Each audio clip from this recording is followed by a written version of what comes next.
My name's Bryony Knox. I'm a silversmith based in Edinburgh. I specialise in a technique called chasing and repoussé, where you work with sheet metal in a big bowl of pitch with little steel tools and tap tap away and create creatures. My first love is in movement and automata and interaction. So I want people to touch and pick up the things that I make.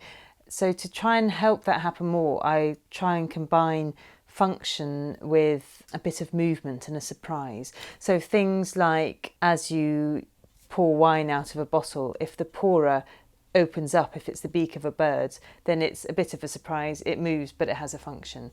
And it's taken me about 20 years to get to that point, after making toys and making gates that move and making jewellery that moves.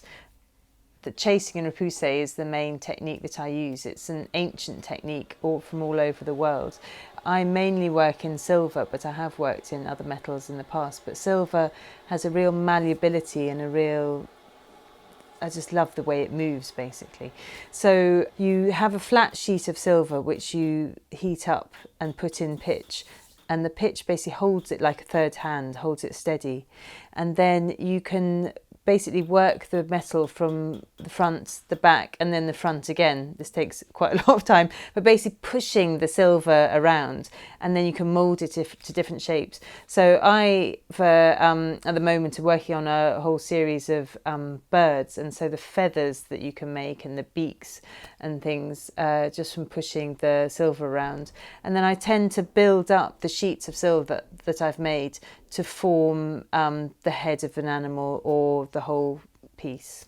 I've also recently started to combine the silver with glass a lot more.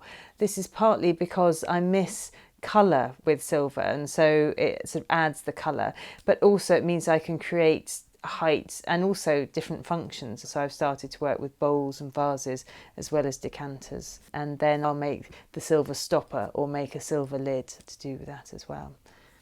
The glass that I'm using with the silver is all designed by me, but is made locally down in Cirencester by a friend of mine who I did Art Foundation with. He's very kindly blown the glass for me for about the last 15 years, and I really trust his craftsmanship and that he can understand the designs and the colours that I'm after. So I'm very pleased with them. Recent work has been quite different in the fact that I've actually been drawing from real life. I'm Silversmith in residence at Edinburgh Zoo at the moment, so I've spent the last month being based at the zoo drawing the pelicans and things that are there.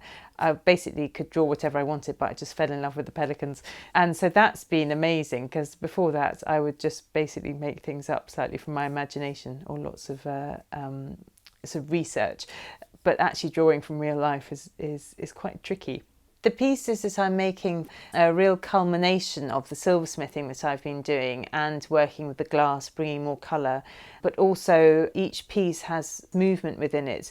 For instance, the hoopoo box is going to open and shut with the wings, and the pelican's head moves up and down, and the wine stoppers, which are based on the grouse and the capercaillie of Scotland, has a little hidden weight, so as you pour, the beak magically opens up and down.